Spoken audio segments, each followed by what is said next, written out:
Namaste yogis and lovers of wellness, and welcome back to the Yogi Blair YouTube channel. Today's video is a special video that was requested by my mother-in-law Marie, but before we get into that, if you are new to my channel, I want to say hi. Thanks for being here. My name is Vanessa Blair Ferris. I'm a certified registered yoga instructor with a passion for sharing yoga and wellness with anybody that needs it, but especially for those that are healing from trauma. You can always find my email linked below in every video. You can send requests, questions, or any concerns to that email. I'll be happy to answer them as soon as I can. You can follow me on Instagram at yogi.blair, TikTok at yogi.blair. You can find me on Facebook as Vanessa Blair Ferris. And you can subscribe to my newsletter by sending an email below as well. And with all of that being said, let's get right into today's video.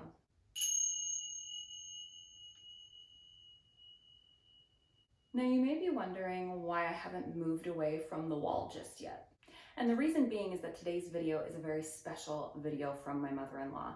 I overheard her talking with my husband on the phone the other day about vestibular neuritis, and I kind of jumped in and offered to do this very special video dealing with vestibular neuritis. Now, if you're not familiar with the vestibular nerve, that is a nerve that is connected within the inner ear, and it transmits signals to the brain about balance. So that's why when we get inner ear infections, we can feel a little off balance because that nerve is inflamed. Vestibular neuritis is inflammation of the vestibular nerve. So those that have this condition, it can be chronic, and it can be kind of a chronic condition where you always feel a little bit off balance. The good news is that yoga can help with balance, but we may not want to approach it in the same way that we do with a lot of my other videos. If you've watched any of my other yoga videos before, except for the ones where we're on the floor doing restorative, yin, seated stretches, a lot of my videos are flows. They are vinyasas. They are sequences that are put together in a kind of fluid way. And while that can help with balance, it also can be a little bit tricky if you're dealing with a chronic issue that affects your balance. It can throw you off a little bit. So today we're going to be practicing iyengar yoga. And if you're not familiar, this is Iyengar. He wrote the book Light on Yoga that goes through every single pose. And it's not really in a sequence like our flow yoga is. You take your pose, you come out of it, and then you get back into another one, and then you come out of it. It's not as much of a fluid motion, so it can be a lot easier for those that struggle with balance issues. If you want to come up to a wall for this practice, you can. You can use a mat. You don't necessarily need one. You can put a rug underneath you, or if you're comfortable on the hardwood floor, that's fine too. If you need shoes, if your feet hurt, if you don't wear shoes, you can use your shoes in this practice as well, and it'll be fine. And we'll go ahead and we'll get started. So go ahead and come up to a wall. Have the wall behind you so that if you feel like you're going to fall backwards, you can fall into it. Or if you have a tendency to feel more like you're going to fall forwards, you can turn to face the wall, put yourself in timeout.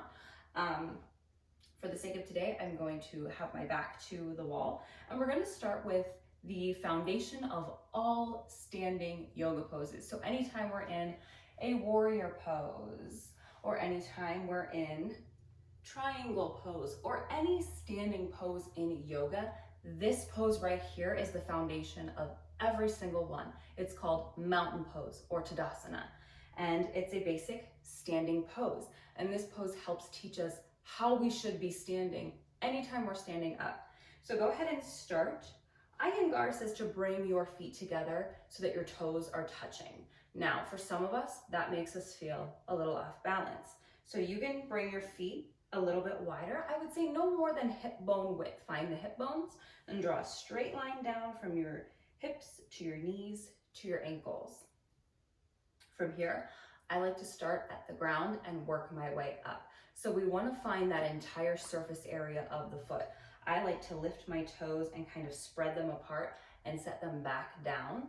And you can kind of feel how that really presses your whole foot into the floor or inside your shoe or wherever you are. We don't want the weight in our heels, and we don't want it in the balls of the feet. We want to find an even distribution. A lot of us tend to lean back, so it might feel weird. It might feel like you're leaning too far forward, but you want to think of creating a straight line from the crown of your head all the way down. So if it helps to bring your heels up to your baseboard and then bring your head to the wall, that's about where you should be. Allow your hands to rest at your sides. You can challenge yourself by reaching your arms up overhead. There's nothing wrong with that. But for most of us, we prefer to bring our hands to our sides. Now from here, engage the knees, engage the thighs. You'll feel the kneecaps kind of lift slightly as the thighs engage. We don't want to lock the knees out though. That can cause balance issues to become worse.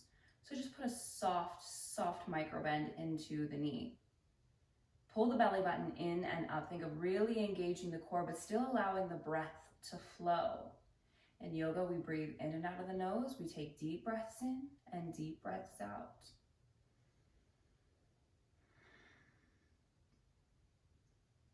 Try to soften the shoulders away from the ears and press the shoulder blades into the wall behind you. Find a gaze, find a focal point, anything that you can look at that's not moving that will help keep your balance. And just take a few breaths here.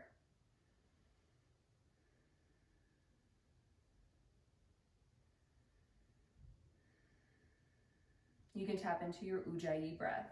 That's our yogic breath that we use a lot in classes, where you just constrict the back of your throat as you breathe in and out of the nose, and it just kind of creates this audible sigh. And that helps to build heat within the body. It also helps to increase your focus. And it can be calming.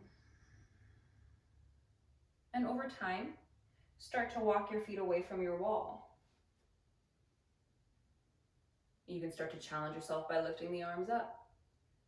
And once you've got this nice and solid wherever you want the arms to be, the next challenge for yourself will be to close the eyes. You do not have to do that if you don't want to. It's just an option once you start to feel a little more steady. From here, we'll move into our next pose, which is our chair pose, Utkatasana. You can bring your feet back towards your wall. And from our mountain pose, we're going to inhale to find length in the spine. As you exhale, put a bend into your knees. You can rest your entire back at the wall. The idea here is to engage the core, pulling that belly button in and up still. We want the heart to be lifted. We don't want the chest to collapse forward. We want to lift up nice and tall. It's okay if you start to lean forward from the torso. We just want a nice straight line. You can reach the arms up overhead for a challenge. The hands can also come to heart center if that helps you to feel a little more balanced. The hands can even stay at your sides. This is going to help strengthen the ankles, which is where a lot of our balance needs to be. We need to have strong ankles. We need to have strong feet.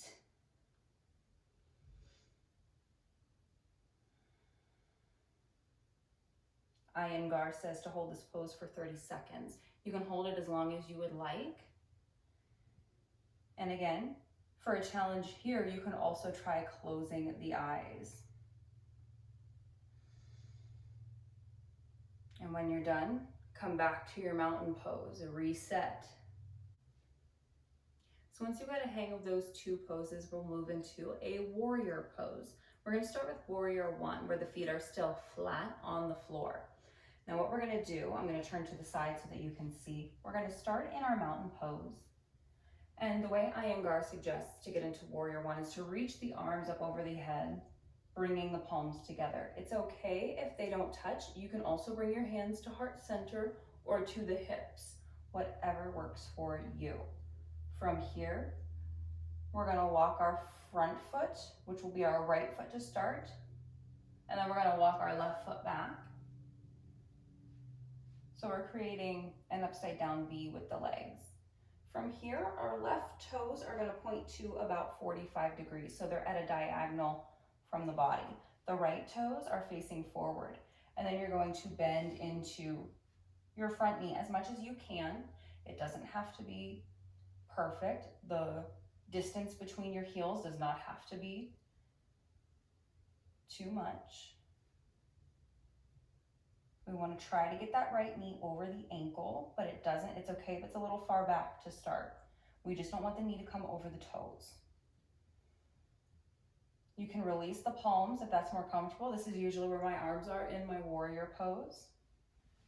You want to think about having heel to heel alignment with the feet, and iyengar says to hold this for about 20 to 30 seconds, which is about 5 breaths. And when we're done, bring the hands to heart center and step up to your mountain pose. And we'll do the same thing on the left side. Go ahead and step your right foot back now. Left foot's in front. You can reach the arms up overhead. Make sure your right toes are pointed at 45 degrees, heel to heel alignment. Bend into that left knee. 5 breaths.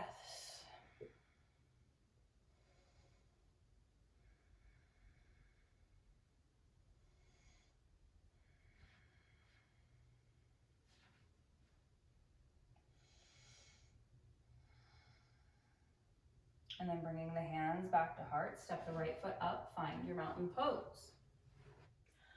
Another great pose for balance that I'm going to go ahead and show you is a forward fold. Using your wall, I personally like to face the wall, but you can also, if you feel like you have more of a tendency to fall back, you can lean forward. And a forward fold is exactly as it sounds. We're going to start in our mountain pose, and I'm actually going to walk my feet back from the wall, and I'm going to bring my hands to the wall, and I'm going to start to walk my feet back so that I can make an L shape with my body, getting the hips over the knees over the ankles, my arms out at an L shape. Now I'm going to start to walk my feet back a little bit more and walk my hands down a little bit more, continuing to just make an L with the body.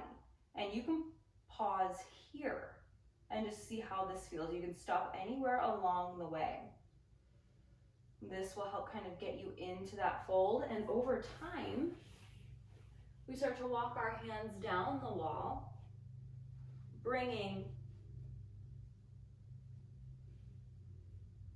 our hands towards the floor. You can always bend the knees as much as you need to here. I find the more I walk my feet towards the wall, the easier it is for me to start to fold forward. You can press your back into the wall here.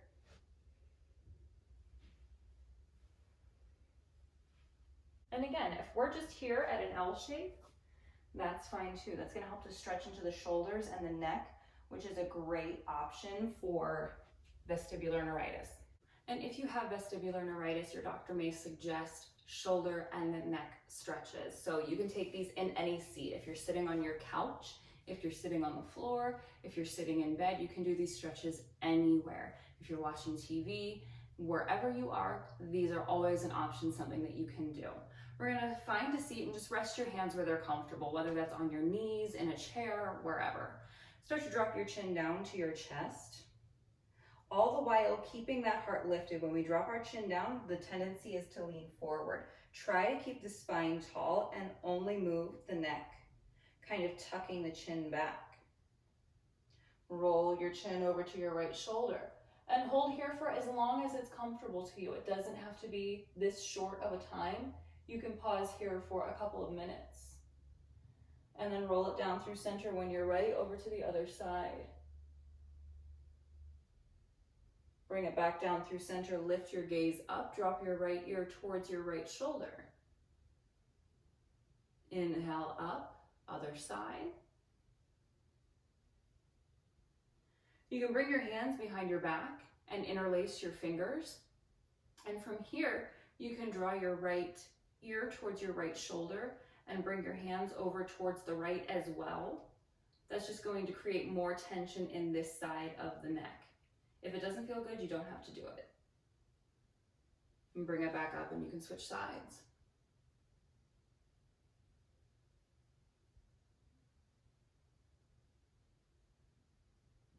Inhale up through center. Release the hands. Let's take the arms out to a T. This is not only good for the neck, but it's also good for the wrists as well.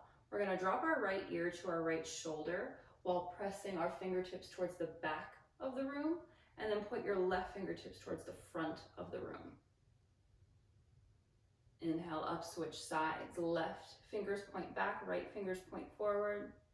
Left ear, left shoulder. Come up and repeat. Just moving from side to side, switching the fingers as you move.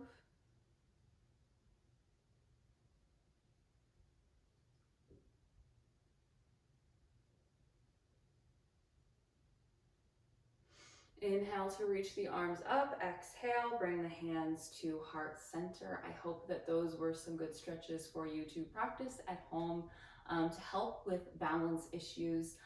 Another great exercise for vestibular neuritis is practicing mindfulness and meditation. It doesn't necessarily do anything to stop the balance issues, but it can help you connect with your breathing, which can help when you have a dizzy spell or anything else. So I highly recommend always having your meditation time every day. If you haven't already, consider subscribing to my channel. It means the world to me. And I look forward to seeing you guys in my next video. Loka samasta sukhi no bhavantu. I hope you live happy, live free, live well. Namaste.